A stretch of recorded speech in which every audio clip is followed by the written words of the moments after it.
Hey, boys and girls, Cursed Curator, and we have a lovely episode of Curations Media. This is the year 1941. So, this has been a long time coming, and before we get into the actual meat and potatoes of this lovely video, I want to say that I have officially gotten the gaming channel up and running, so yay! We'll be able to do some games over there sometime next Saturday or Sunday, depending on whenever I want to do it, honestly.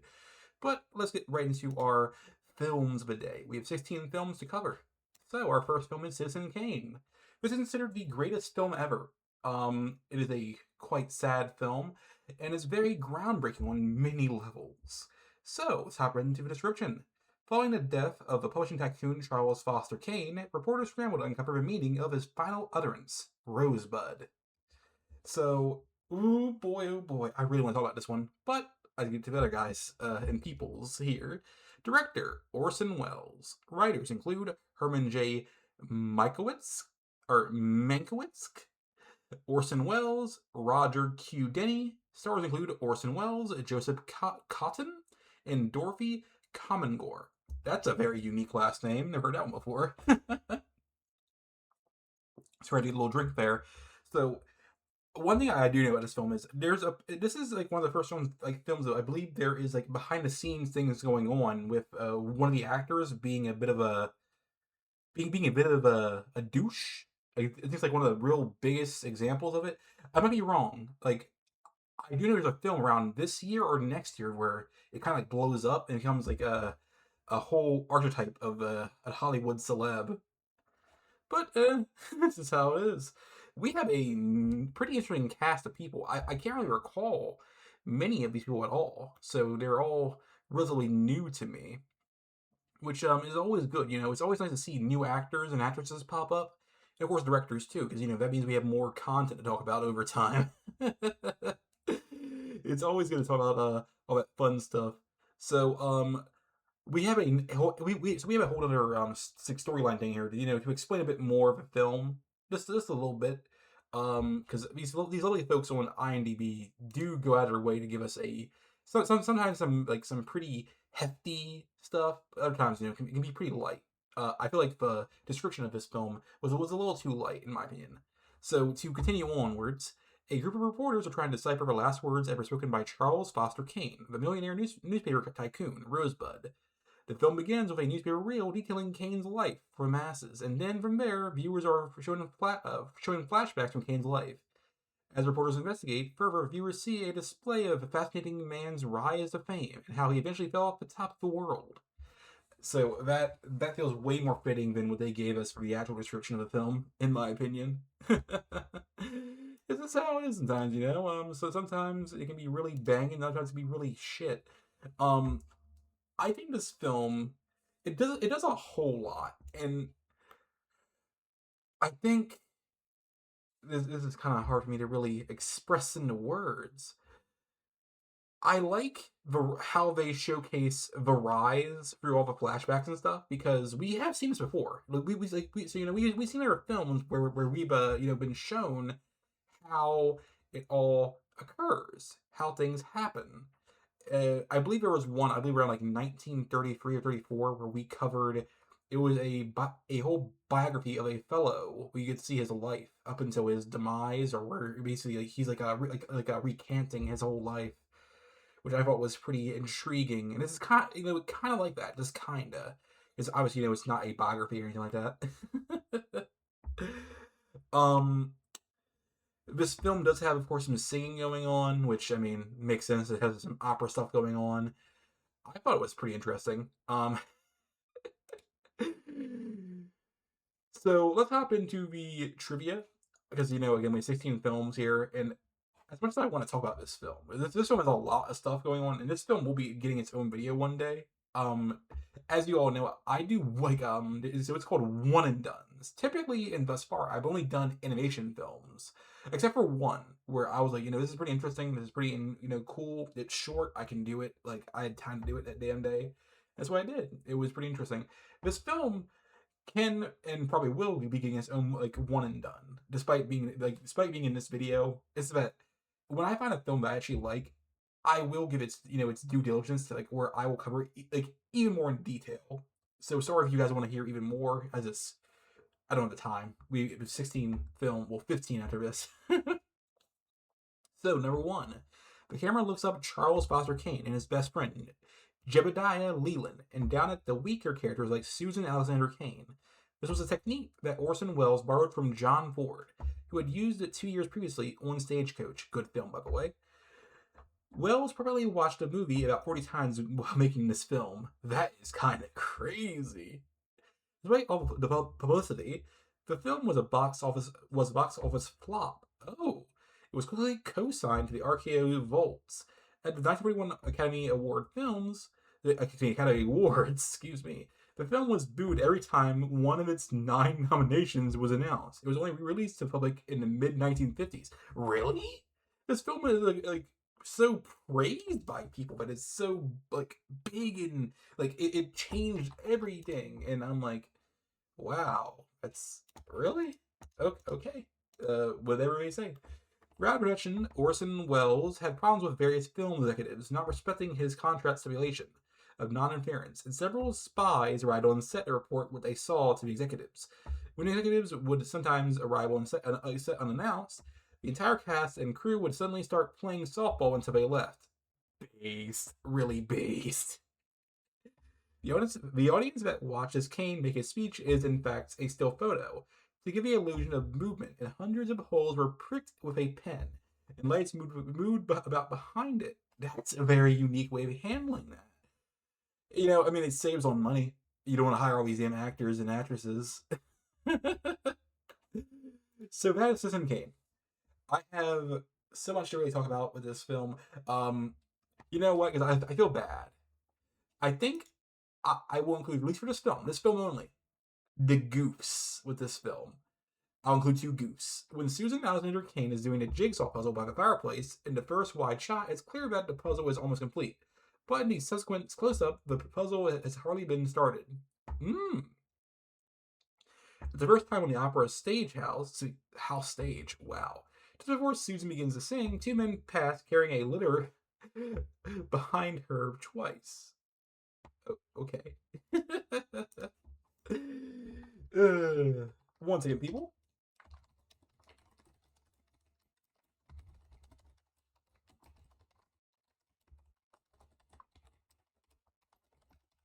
Okay, my bad. I had to make sure I had everything properly right here for us. So next up on our list is Suspicion. This is a very fun film. And it has Alfred Hitchcock as our director, so, it's already going to be good just from that alone. So let's get the description here.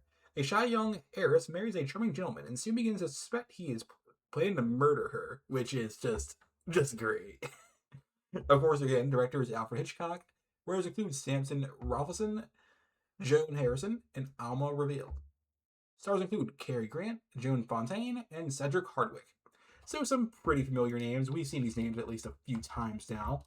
At least I hope. You've been watching, you see these names. This is my apologies. Oh, wow. 1 second. Yep, that calls for water. Okay, so here's the thing I thought about this film. But so before we actually get to all the other very important fun things, I thought this is a very unique film. Because it deals with some things that are kind of real.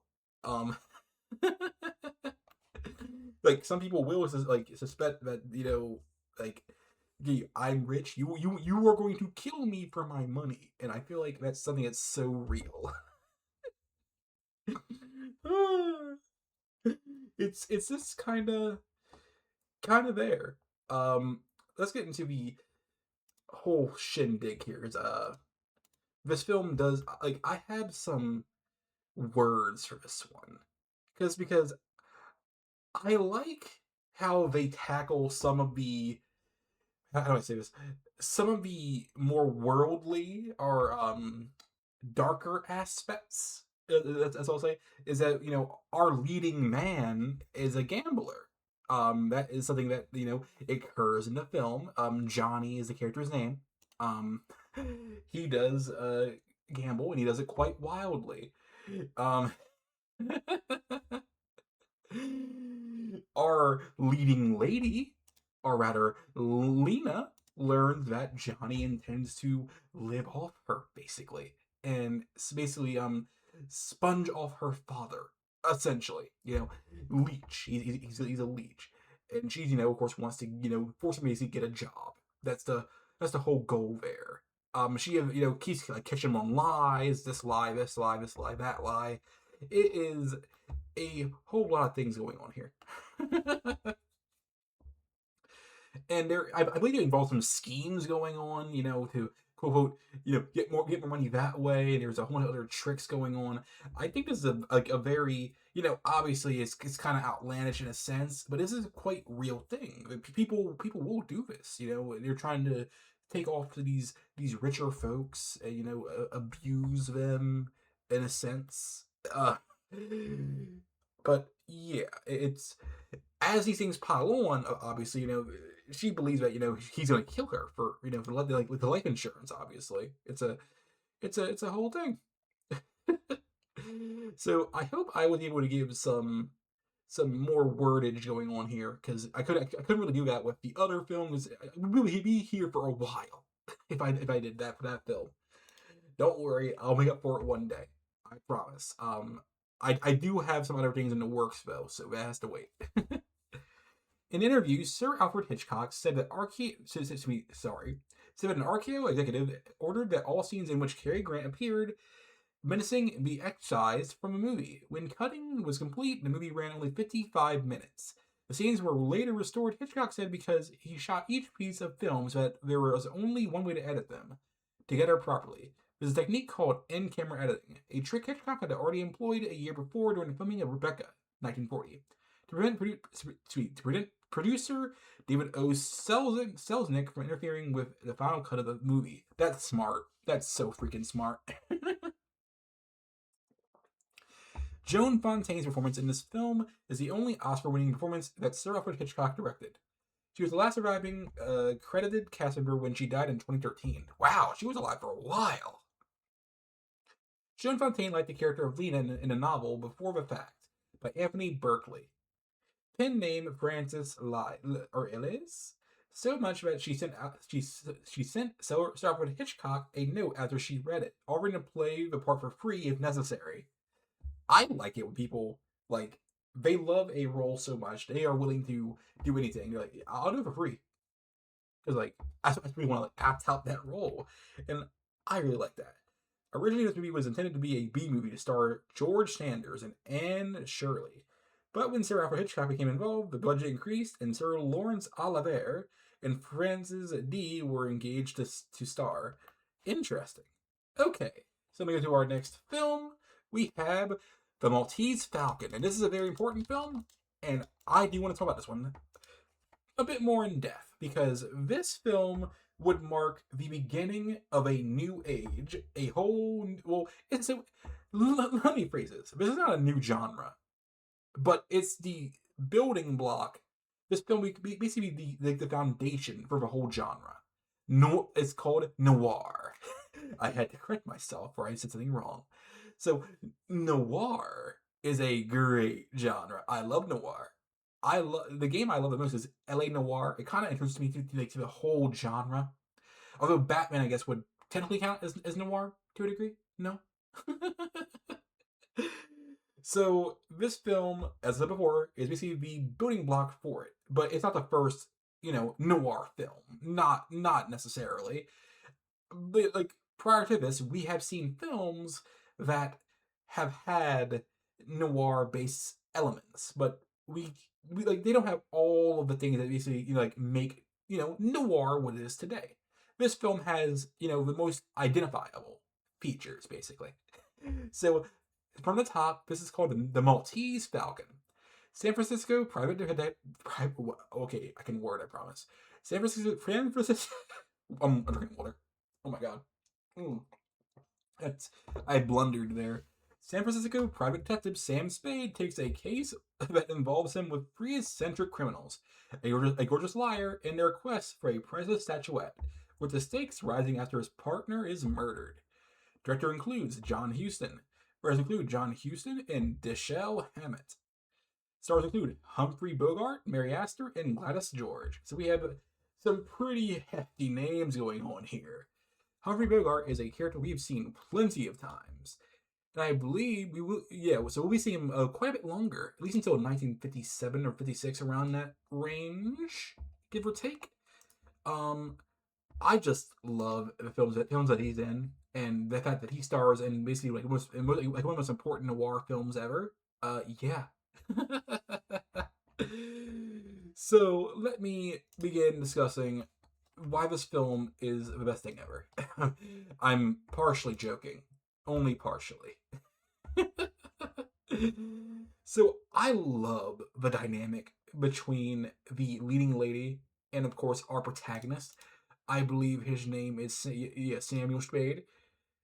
I just thought that was pretty great. And there is a lot going on. Spoiler alert, it turns out that the person that, is the, quote unquote big bad, is our leading lady, give or take. That the quest for the whole thing, yeah. It's sad that despite the fact that he obviously has feelings for her, he has to give her up, which I thought was, yeah, it's like some Batman stuff. Opinion. And there was a whole escape scene going on too, which was really intriguing.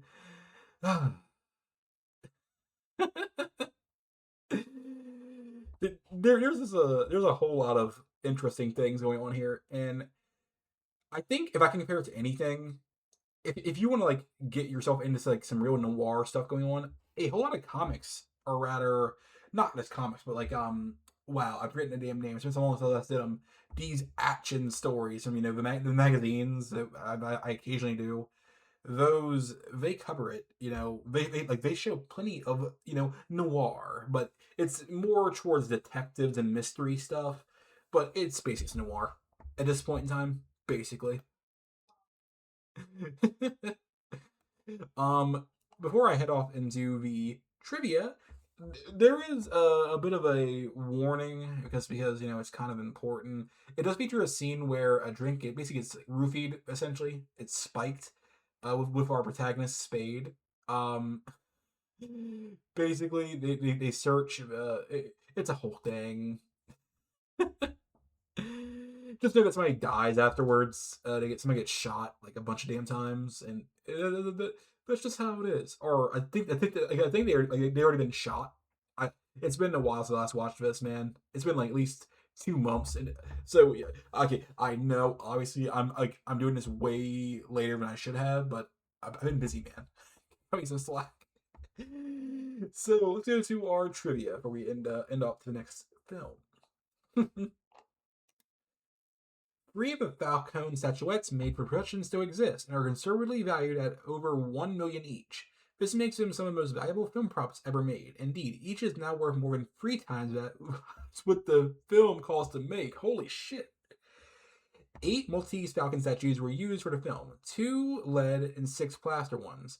The lead falcons weighed about 50 pounds each, and Lee Patrick accidentally dropped one on Humphrey Bogart's foot during the shooting. It is on display in the Movie Museum at Warner Bros. Studios, and its tail feathers are visibly dented when it was dropped. That's hilarious history right there. At 357 pounds, 60-year-old British newcomer Sidney Greenstreet was so large that the studio had to especially manufacture his entire wardrobe for the role of Caspar Gutman. The chair in which the Greenstreet sits while talking with Sam Spade, Humphrey Bogart, in the hotel room was also specifically made for him. The chairs the prop department was going to use weren't wide enough to accommodate Greenstreet's girth, nor strong enough to support his weight. Jeez. It was a big boy. I believe his nickname really in the film was called Fat Man, or something like that. How it is sometimes, how it is. So to our next film. Now this film is, so as you know, we have done a number of horror films on this channel now. We have done Dracula, Frankenstein, a bunch of Frankenstein films, by the way. Um, we did who else? The Invisible Man, and we are now going up to our next guy, the Wolfman. This is one of the more forgotten of the bunch. Oh, I can't forget the damn mummy. We have done the mummy. First drink. Mm. So, the Wolfman. Upon his return to his father's estate, aristocrat Larry Talbot meets a beautiful woman, attends a mystical carnival, and uncovers a horrifying curse. That sums up the Wolfman. So this is one of the. So as much as I like The Wolfman, it is a film that is not too important. So it's important in the history of, of course, horror based, characters. He kind of set, one of the standards, if you will. And I believe like there's like for like what like fucking five sequels to this like whole thing. And obviously it's part of Universal's whole horror lineup, and I believe that Universal will plan to, at the very least, and like obviously this is like before COVID, I believe. They intended to bring back the Wolfman and all their OGs. I'm not sure if that's still a thing or not. It might be. I could be wrong, but eh. So let me think on this lovely film. Oh yeah, I still have to cover everything else. I'm a director, George Wagner or Wagner. Writer Kurt Sodomak. Stars include Claude Rains, Warren William, and Ralph Bellamy.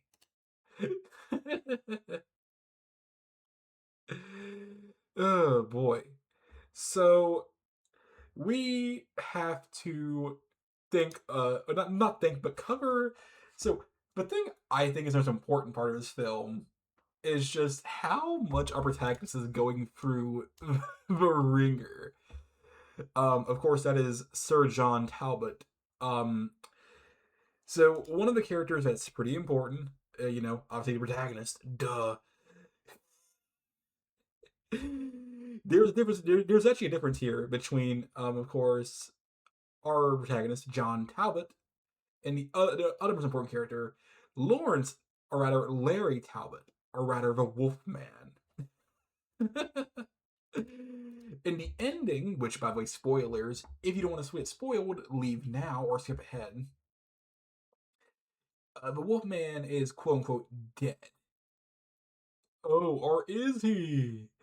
Um, magic is involved here. Yes, magic. I believe this is like one of the first times I can say personally there's like actual hard magic going on. Of course, there's other films that include magic of some kind, but this is like literally like outright magic.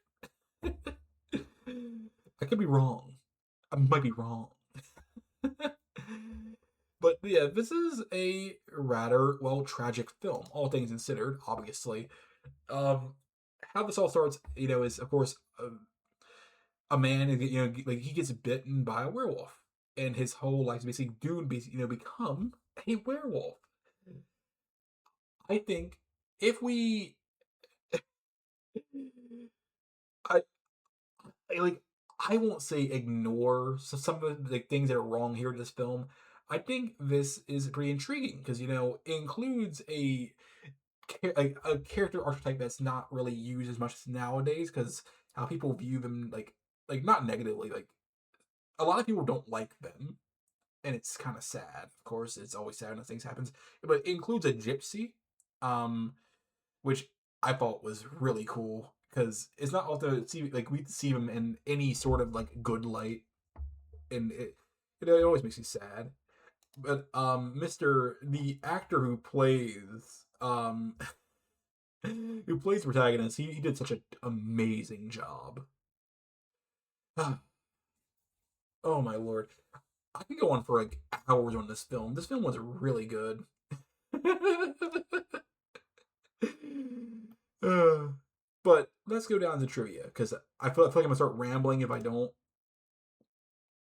In Kurt Sudamak's original script for the film, whether or not Lawrence Talbot really underwent a physical transformation to a werewolf, or if a transformation simply occurred in his mind, is left ambiguous. Wolfman was never to appear on screen. Ultimately, the studio determined that Talbot's literal transformation into a werewolf would be more appealing to the audience and thus more profitable. The script was revised accordingly. The remake of a film starring Benicio del Toro leaned into this idea, having its version of Lawrence Talbot's to be admitted to asylum for delusions of lycanthropy. I don't know why, but I could not word it all with that. Oh my lord. The wolf that Larry Talbot fights with was Lon Chaney Jr.'s own German Shepherd. Oh my god. Evelyn Acker suffered a bad scare when a 600-pound bear, a sequence in the film was later cut, escaped its trainer and escaped the actress up a ladder where she was pulled to safety by an electrician. My god. I kind of wish that was kept because that's kind of wild. Or like has like some bloopers. Are bloopers a thing yet? I don't think so. Yeah, I'm not actually sure when bloopers became a thing. I think like maybe like what the oh so I'm sorry they've actually been around for a while now. It's the the gag reels, but the actual real usage of bloopers was like the 50s or around the late 40s, around that time frame. Okay, let's get to our next film. Our next film is How Green Was My Valley. So let me just zoom on down here. Sorry about that, folks. I have to make sure I have everything ready. Otherwise, I always get a little bit disoriented, and that's just this is how I do. This film, I believe, does have a remake, which is pretty cool. Like many decades later too. So that's a thing. All right, let's hop into this film. At the turn of the century, in a Welsh mining village, the Morgans, he stern, she gentle, raised coal mining sons and hoped their youngest will find a better life. That's kind of how a lot of real life stories are. I think that I cannot actually recall a film that like leans into this up until now, where people are trying to leave to get a better life. I mean, obviously, it's a thing. Obviously, it happens, I imagine like we've actually done it before. I just can't remember any of them. Director includes John Ford. Writers Philip Dune, Richard Lennon. Stars include Walter Pidgeon, Maureen O'Hara, and Anna Lee. All right, we have our lovely cast. So let us hop into what I thought of this film. So I liked this film because it has a whole strike thing going on. Like there's a whole argument between the sons and things. It's a lot of things going on, and we do get to see a lot of people lose their jobs. The strike gets settled, but people still lose their damn jobs. Like not everyone will get that good end, and we do know that people they got hurt here. I believe the protagonist. No, it was not the protagonist. Um, it was one of the sons. I believe like that's what I believe. He lost the usage of his legs, which was kind of sad. But I do remember him. He was able to recover eventually, which was good. Um, One of the things that does happen is another important character in the story does eventually die, and that was a whole thing. And it causes I believe the wife or one of the women to basically go into shock and basically give birth. It was a whole thing. And another whole thing that happens here that is super important to real life is that we see how cheap labor basically basically bypasses skilled labor, where we see all these cheap laborers come in to basically replace all the people that have been there for forever. And it's really sad to see when that just happens. And it's an issue that has been persistent even today, where in America we see tons of cheap labor, come in from from abroad, and they're taking the jobs from actual people who live here, and it's a massive debate and argument and stuff. And I won't get into that, but it's just sad that we have that still happening even today, and it's something that I think that will never change, um, ever. Um, One thing that does occur, and I think it's really intriguing to see, is we do see a final like reconciliation. I can word, I promise, between the protagonist, no, it was not protagonist. It was somebody else. Lord, I really need to rewatch this because I am honestly forgetting so many DM details. Or rather, I remember the basics, but Lord, am I forgetting things? I honestly should have rewatched this one because this one was really damn good. But we need to go down to the trivia. Roddy McDowall had been in the United States for only 2 weeks before being cast in the leading role of Hull. He had been evacuated from the UK with his mother and sister to keep out of harm's way during the Blitz. The big old Blitz. Oh boy.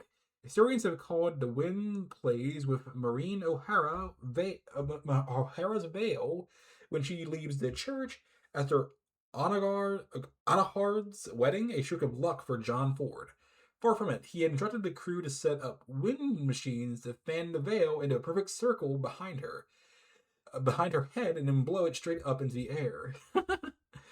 Annalee discovered she was pregnant halfway through the filming and made a point of not telling John Ford about her condition for fear of losing her role, which I mean is fair.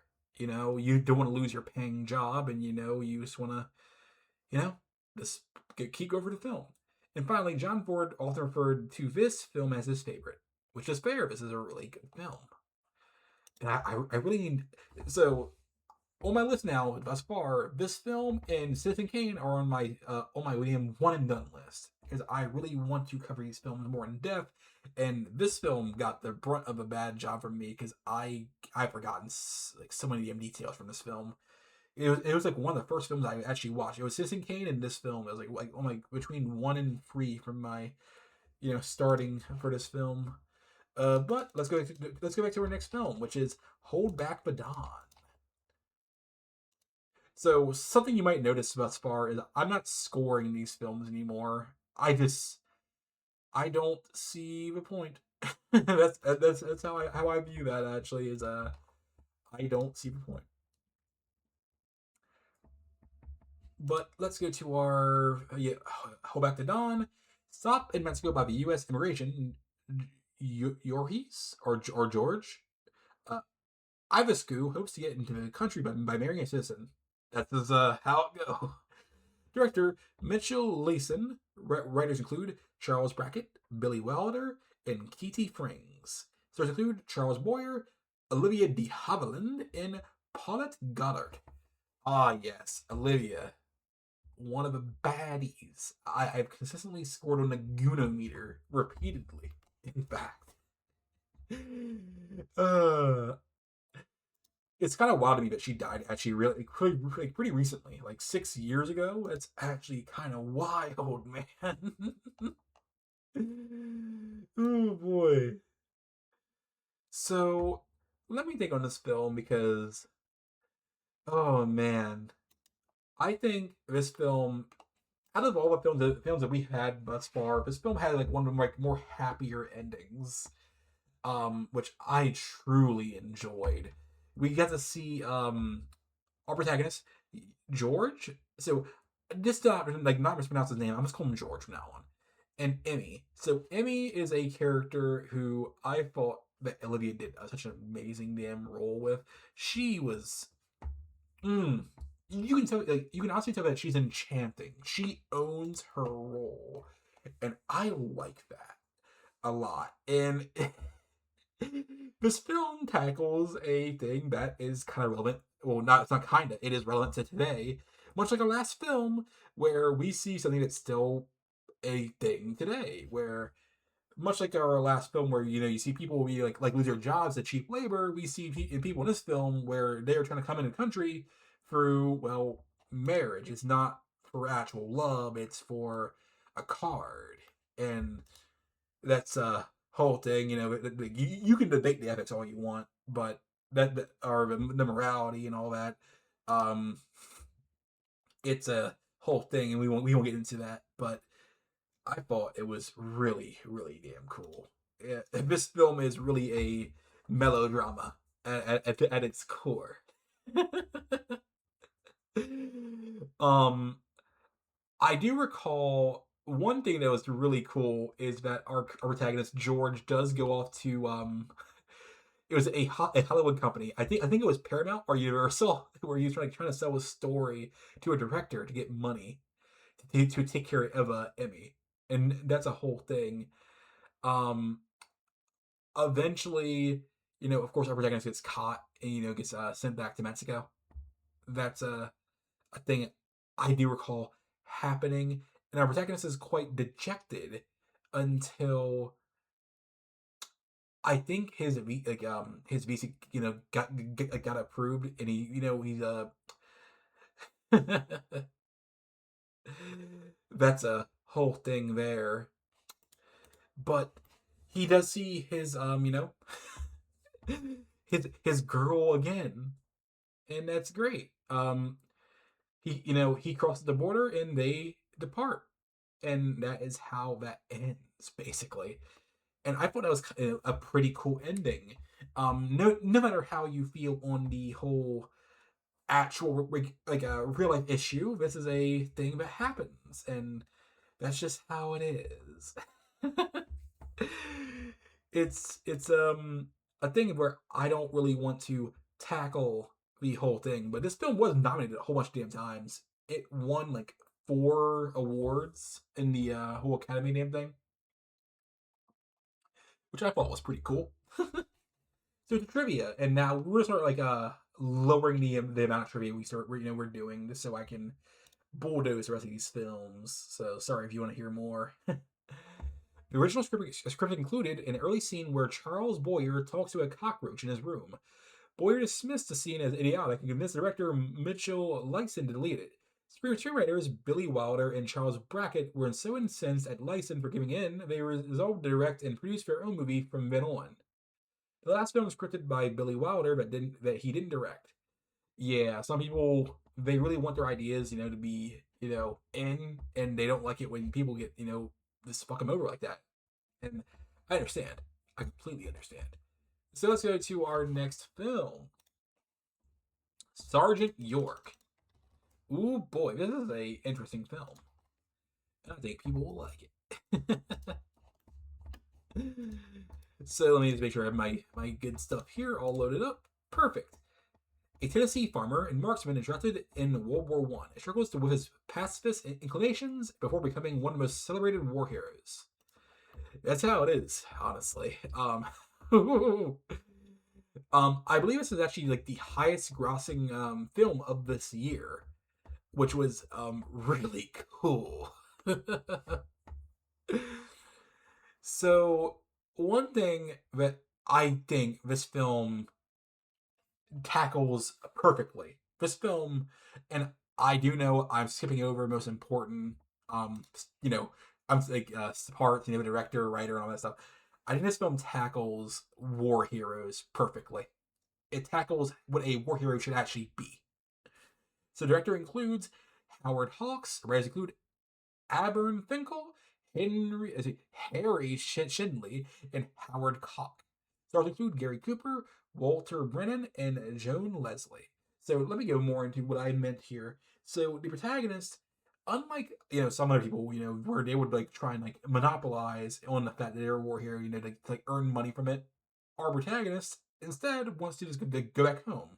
He doesn't want to earn money off of just fighting from from the war, like to sell his story. But that'd be kind of disgraceful, to what he fought for, his country, his brothers in arms, and it's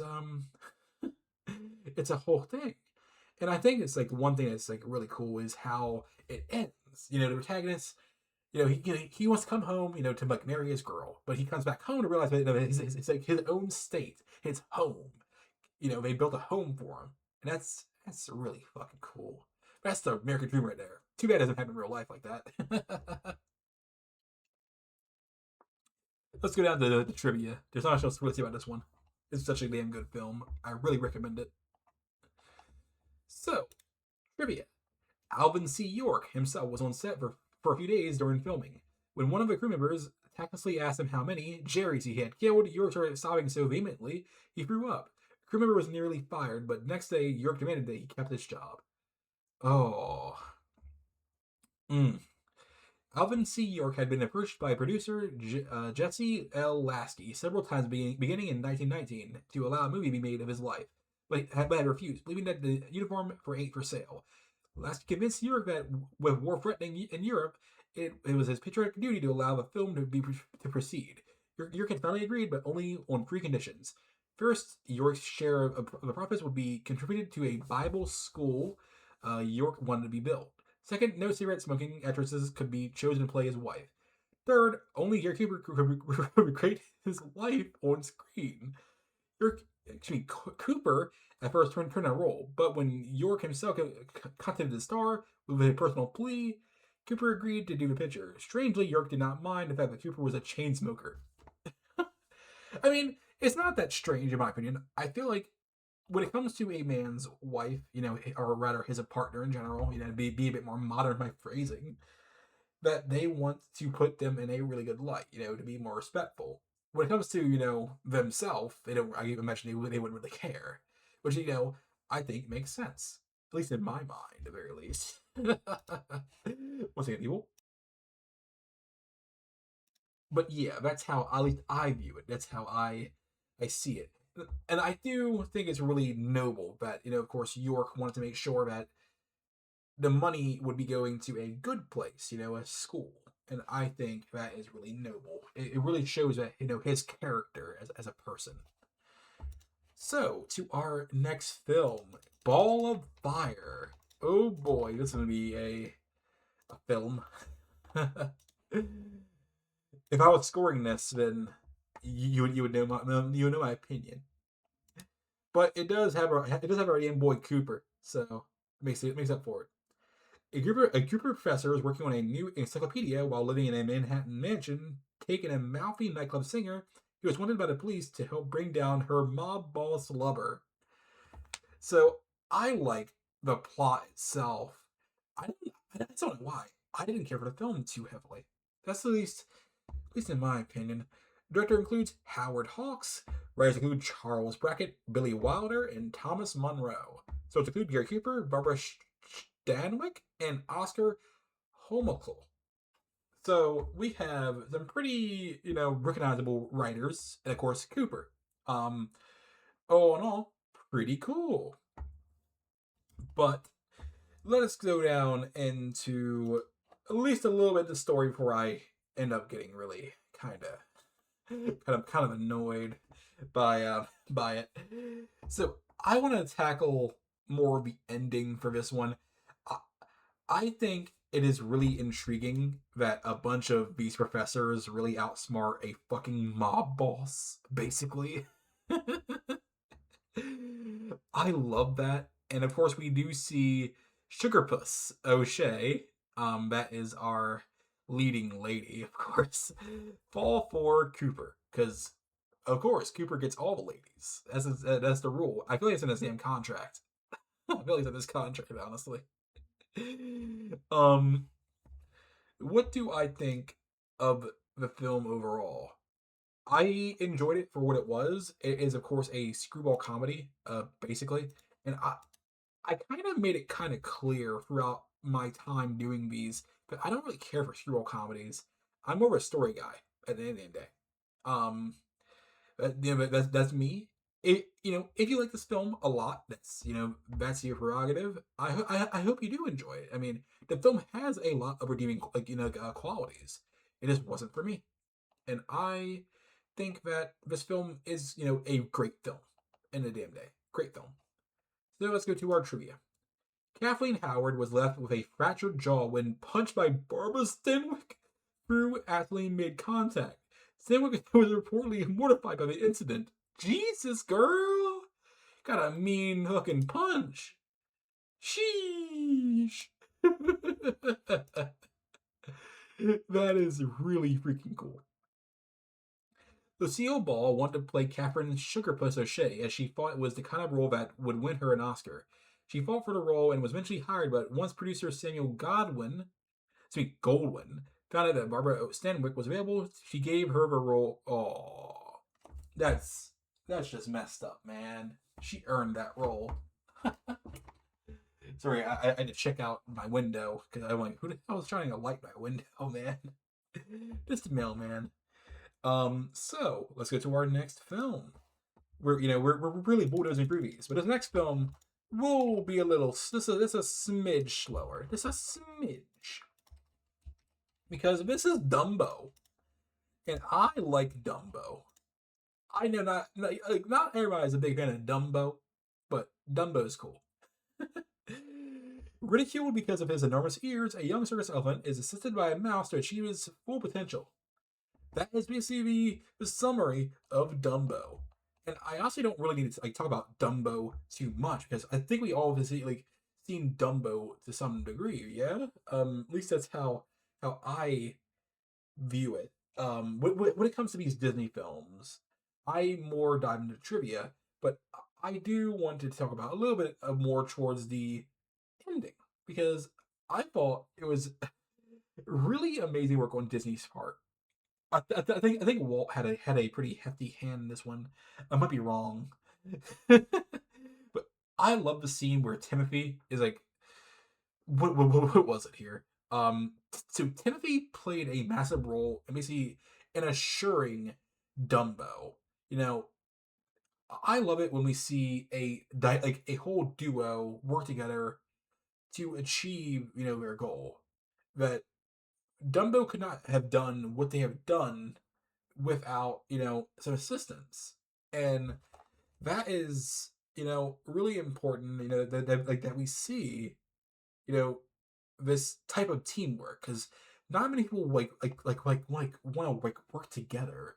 It makes sense. Where you want to do things yourself, but so sometimes you need that helping hand to really guide you forward.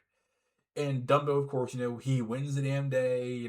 He gets a whole fortune. He gets fame, a whole contract from Hollywood, and it's just a great day for everybody involved. So let us go to our whole line of people here. And I know I skipped over everything basically for directors and stuff.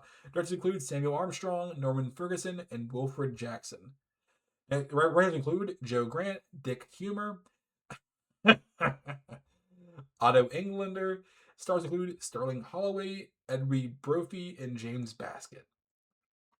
Again, apologies for always skipping ahead, because when it comes to things that I really want to talk about, I really want to talk about this because it's really important for history. It's a film that I think might get its own one and done one day, because I think animations are really great for it. They really keep my attention over anything else, honestly. That's sad. I know, but this film is all in all pretty short. It's only an hour and some change, which is pretty impressive. It's also kind of dark, which is important. I love dark films. So initially, Walt Disney was uninterested uninterested in making this movie. To get him interested, storymen Joe Grant and Dick Humer wrote up the film as installments, which they left on Walt's desk every morning. Finally, he ran to the story department saying, "This is great. What happens next?" Oh, the old bait. He got baited. That's how you do it. Dumbo is the first and only protagonist in a Disney animated feature film to have no spoken dialogue. Yeah, pretty much. A very tightly budgeted, scripted, and produced film, because Walt Disney needed to bring in as much needed revenue after expensive failures of Pinocchio and Fantasia. Final negative cost of Dumbo was around $813,000, making it the least expensive of all Disney animated features.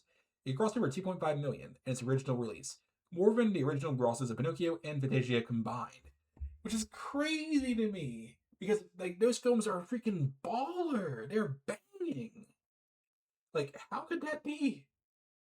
Um, it's really, really wild to me that's actually how I am in real life.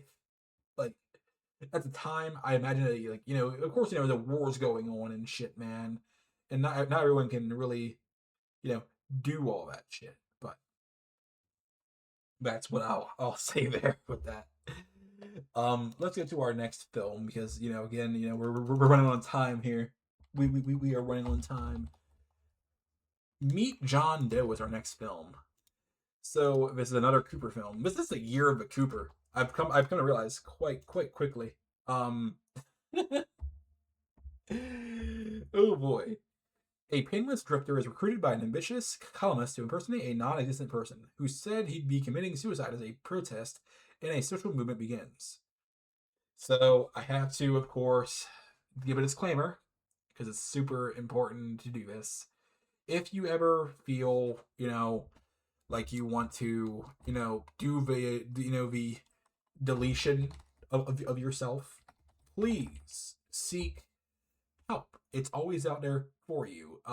If you want to, or rather, not if you want to, please seek it immediately. Call 988 or go to the official website of, the suicide hotline. They will help you, I promise. Okay, with that out of the way, sorry, every time I mention that word, I feel like I have to mention the suicide hotline. It's so important to provide people with help they need, and I'm very proactive with that. Director includes Frank Capra. Writers include Richard Connell, Robert Purcell Sr., and Robert Raskin. Stars include Gary Cooper, Barbara Stanwyck, and Edward Arnold. So two characters, or rather people that we already know from this era. Oh boy. So I don't have too much to say about this film. What I will say is that this is a interesting film. I like the social messaging going on. This film does tackle a how do I say this? A unique topic that because of course our protagonist has to appease his followers. And it's I have to word this in a certain way because I don't want to be glorifying anything when it comes to this topic of any damn things. And of course he attempts to do deletion by jumping from a roof more or less on Christmas Eve of all damn things. And our the leading lady, which is Anne Mitchell, falls for our protagonist, and she does try and talk him out of it. And the original John Doe is already dead. Like obviously, they don't exist. Obviously, and he does eventually, hop off there, and he does end up with his girl when they leave, and that's essentially what happens there. I This is one of those times where I don't really want to talk too much else about this film because it deals in a rather sensitive topic. Um, Maybe when I feel a bit more comfortable with this type of thing, I will delve more into this. I just don't want to glorify or promote anything involving that, even if it is a good film. But if you want to see this film, pop off, man, pop off. Director Frank Capra didn't want anyone to play John Doe except Gary Cooper. He agreed to the part without reading a script for two reasons. He enjoyed working with Capra when Mr. Deeds Goes to Town in 1936, and he wanted to work with Barbara Stanwyck, who is, well, a great actress, so I understand. Director Frank Capra filmed four different endings, but deemed them unsatisfactory, good lord, during previews. A letter from an audience member signed John Doe suggested a fifth ending that Capra liked. He used that in the finished film. Okay, interesting. So to our next film, we're getting towards the end here. This is The Lady Eve. This was a interesting film. I will say that much. A trio of classy card sharks targets a socially awkward brewy air, not hair, but air, until one of them falls in love with him. Director includes Preston Sturges. Writers include Mockton Hoff and Preston Sturges. Stars include Barbara Stanwyck, Henry Fonda, and Charles Coburn. Ooh boy, we have a lovely cast of folks. um, this is a fun film. This is a very, very fun film. Because something that's not so I cannot recall. Again, this has been a while since I last seen this film, but I remember and I recall that both the leading lady and leading man are both married. But obviously, they both love each other, and I recall this quite vividly that towards the end or at the end itself, they both go into a cabin, or rather, he goes into the cabin and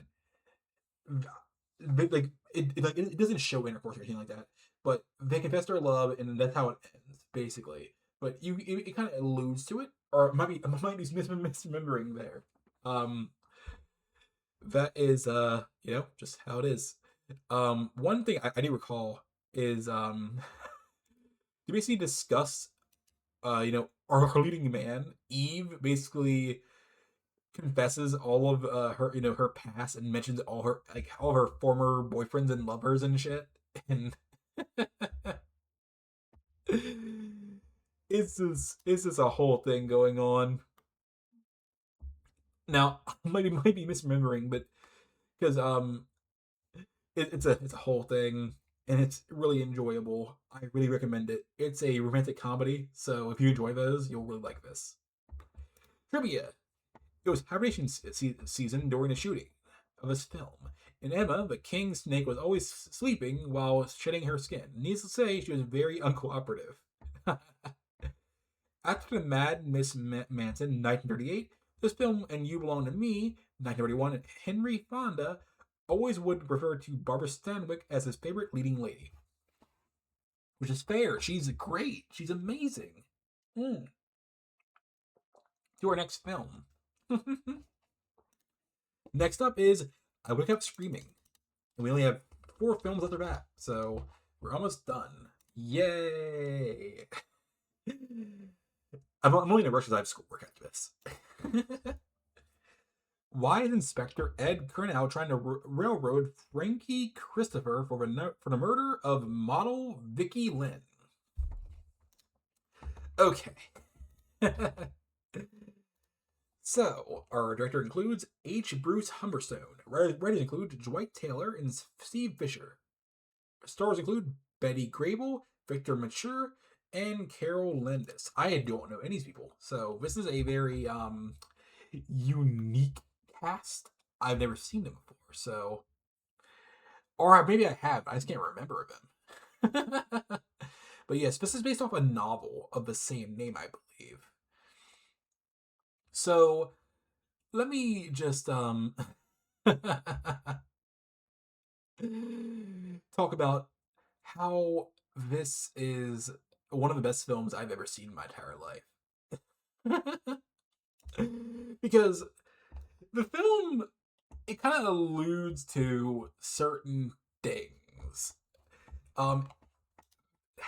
So let me phrase this by alluding to certain things. I mean that it alludes to what's really going on. It kind of drops those context clues that not a lot of films up until this, I suppose. I mean, it's not like context clues didn't exist prior to this, but it's like one of the few films I can actually remember like them in like detail to a degree, which is always a great thing to see. It's not often that we see where like it kind of has the issue of what's his damn name? Oh my lord, Sherlock Holmes, where he just sees things and is like, oh, I saw this, and it doesn't even mention anything until later, where we see like, oh yes, I remember that happened there, and that's why X Y Z. Um, it's really lazy fucking writing to me. I mean, unless you're being really observant, like, oh wait, that could be a part of that later. Like you're not really thinking about it. It's really bullshit writing. That's at least my opinion. It's not that common, honestly, but it's just really lazy, and I wish it would be abandoned, but it's not. um, so let's go down to the lovely trivia. The writer's username Cornell for the assistant cop played by Laird Krieger, a tribute to noir writer Cornell Woolrich. Mm. Immediately before shooting, a bottle of silver nitrate was actually spilled onto Carol Landis's lips by her dentist. As a result, her lips were blue for more than 3 weeks, posing an added challenge for the makeup crew. Wow. This is also the first film produced, the first noir film produced by 20th Century Fox. I mean, it was a great film. Yeah, this is another lovely noir film. So, pop off. Somebody change up my notes real fast. Ooh, sorry about that. I had to make sure everything proper here. Because I am a little bit of a, how do I say this, perfectionist. So, now with that film out of the way, and we have a lot more to do. Well, not that many more to do. We have Sullivan's Travels as our next film, before we are almost done.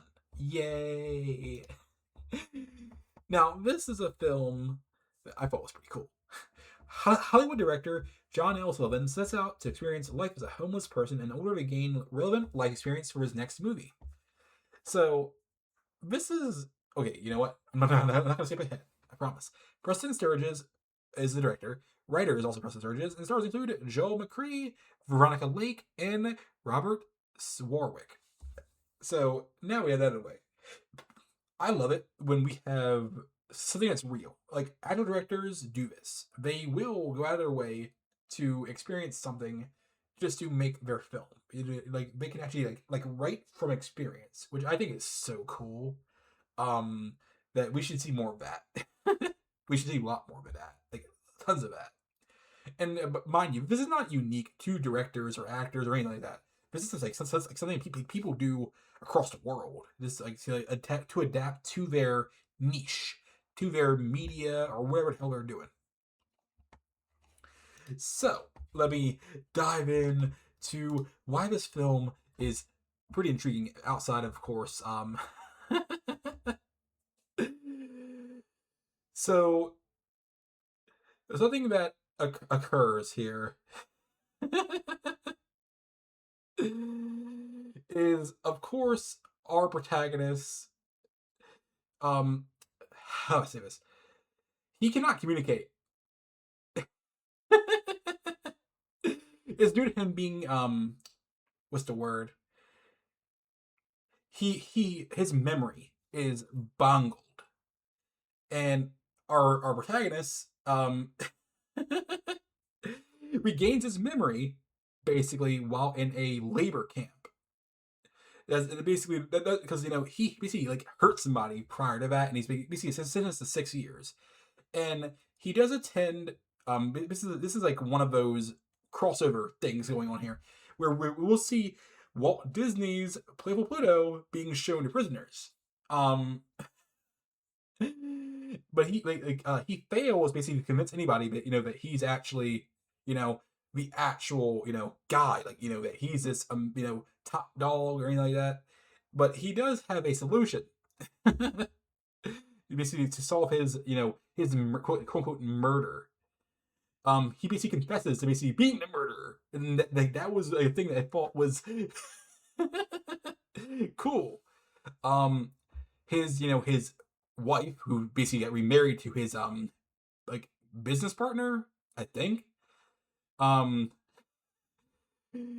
She basically has to like grant him a divorce, be like charged with like what's the word, bigamy. I think is what it is. And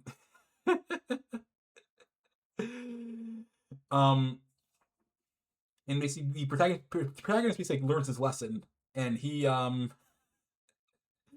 basically will continue making comedies. That's the whole thing there.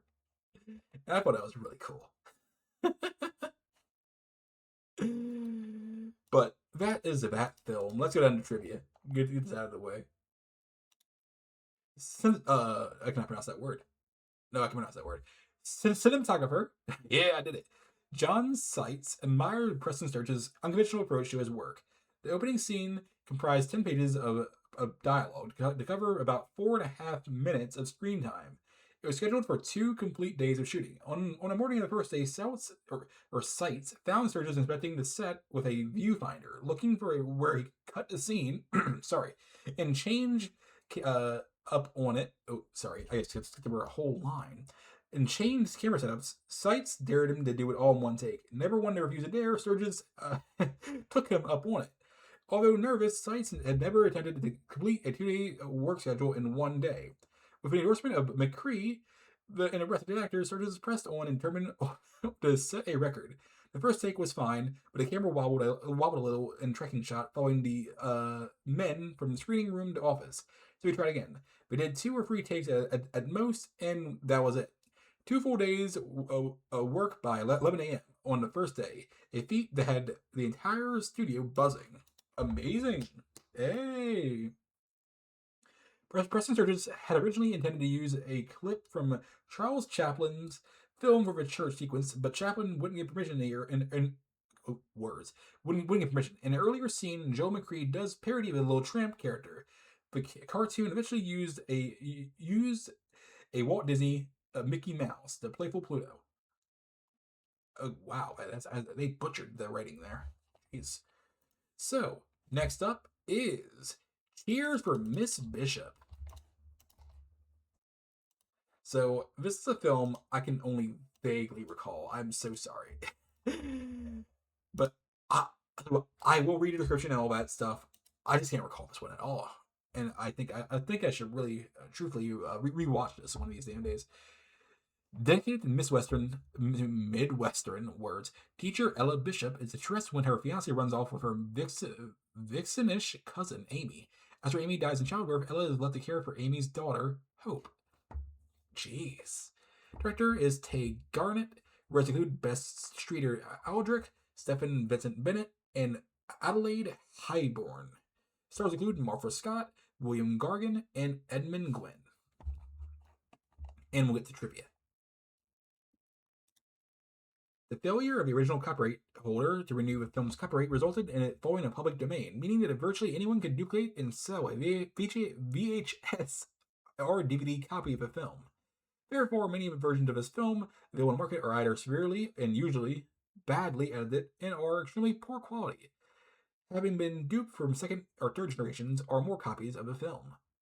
Barbara Stenwick was originally cast as Ella Bishop. Honestly would have been probably a better choice in my. Well, I don't know. I haven't seen it, or rather, I've seen it, but it's like I cannot recall it, and it's really bothering me.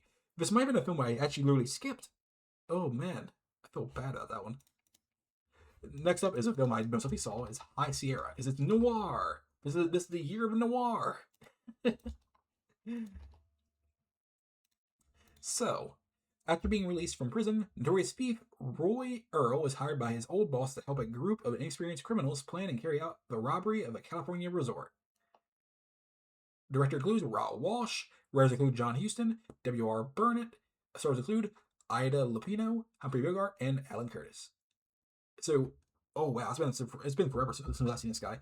Raoul Walsh is he was actually included on, I believe, our People of This Decade at least once. Oh boy.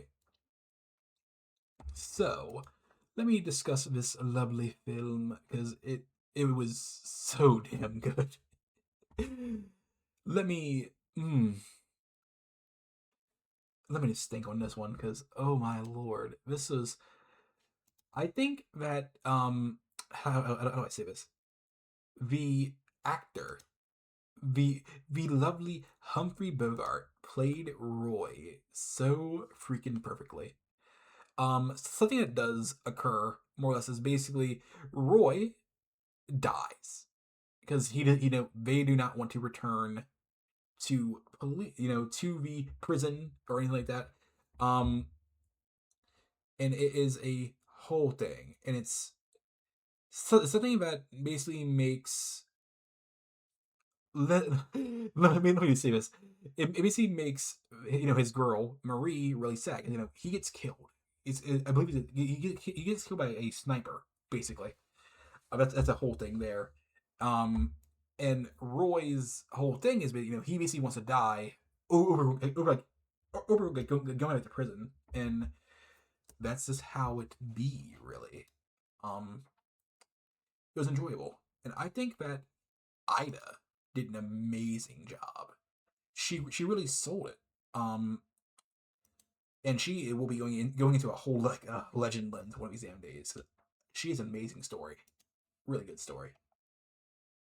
So let us go down to trivia because we're almost out of this with this whole thing. This was the last movie Humphrey Bogart made where he did not receive top billing. The studio felt that Ida Lupino should have top billing because she had been such a big hit in They Drive By Night 1940, which also featured Bogart. And so her name ended above Bogart's in the title card. Bogart was reportedly unhappy about receiving second billing. Come on, Bogart, you're always top dog. In addition to Hal B. Wallace, Humphrey Bogart also sent several telegrams to studio head Jekyll Warner begging to be cast as Roy Earl after Paul Muni left Warner Bros. In a contract dispute, and George Rath turned down the role.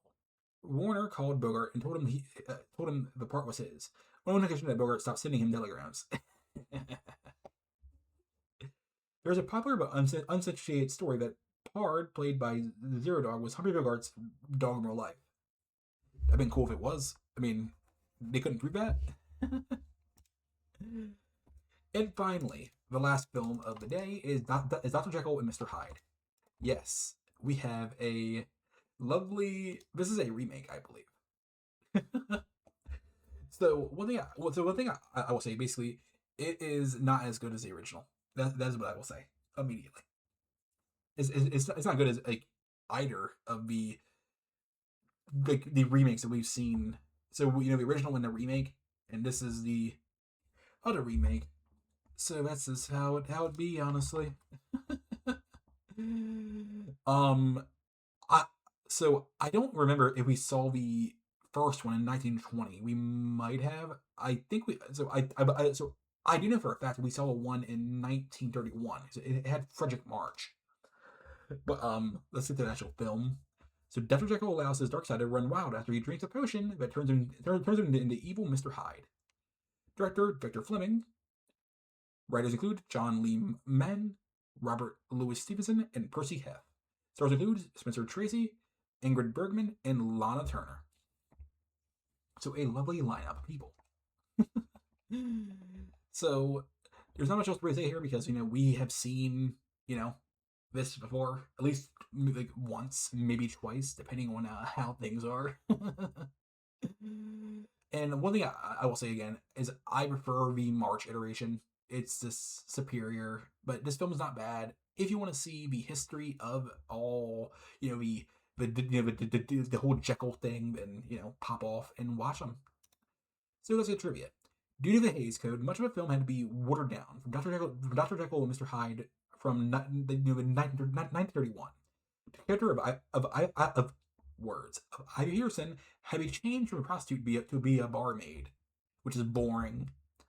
The film was a notorious critical failure when released. Although it eventually made a profit of $2 million around the world, Spencer Tracy later said it was by far his least favorite of films he had starred in, and his performance was awful. The New York Times famously described it as not so much evil incarnate as ham rampant, more ludicrous than dreadful. Spencer Tracy wanted the. You know what? Let me drink some water. Spencer Tracy wanted to play Hyde without makeup, but his test performance in the transformation scene was unconvincing, so makeup was used after all. That's unfortunate. Despite not having yet met his famous co-star, Spencer Tracy wanted the characters of Ivy and Beatrice to be played by the same actresses, Katharine Hepburn, to reinforce the theme of good and bad qualities in every individual. My lord, I cannot word. Oh my lord. So that is our movies of this year. So I think it is time to tackle the lovely, sci-fis So I originally was not going to. So it's kind of like a whole restructuring thing going on here with how I'm doing this. I don't know if I'm actually going to keep the Cyphes. I might get rid of them, but this will be maybe the last one I'll do of his, maybe. But so let's hop into this. So for our first film, the best acting role originally went to for the actor James Stewart, which I mean, fair, very, very, very fair. Um, I think we should give it over to Mr. Bogart, Humphrey Bogart. I mean, it's only fair, he was doing such an amazing work, and next year is his biggest role, Casablanca, as far as I understand. Pretty sure it's Casablanca. But let me just close this out. Sorry, I'm gonna close out everything that I don't need anymore because we're about done with this damn stuff today. This is how it be. So next up we have for Best Actress, which was Ginger Rogers with Kitty Foyle. Really? Huh. Oh. Okay, I'm sorry. So I have a damn list and I'm comparing them between them, and I forgot that how they do with the whole thing is like it's like this year and like so for 2026 it would actually be for last year's lineup. My bad, I forgot. My bad, people.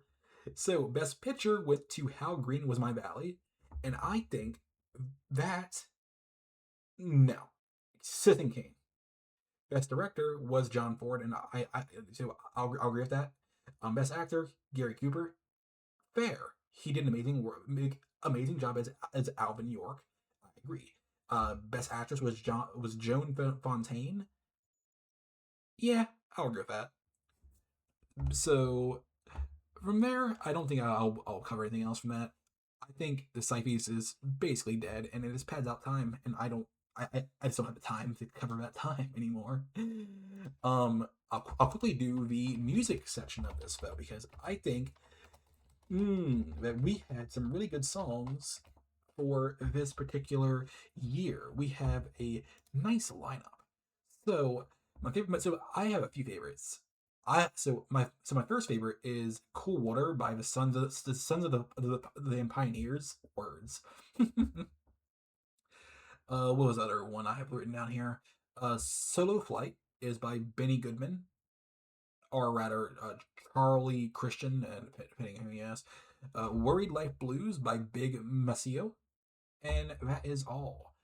So I hope you guys enjoyed this. This has been a clusterfuck for me because I have things to do, but I really struggled with my words here in this video, and I feel bad about that. But nothing you really do about it now. And I'm not redoing this. This is all one take. Anyways, I'll see you guys next time. Please like us for more, and peace.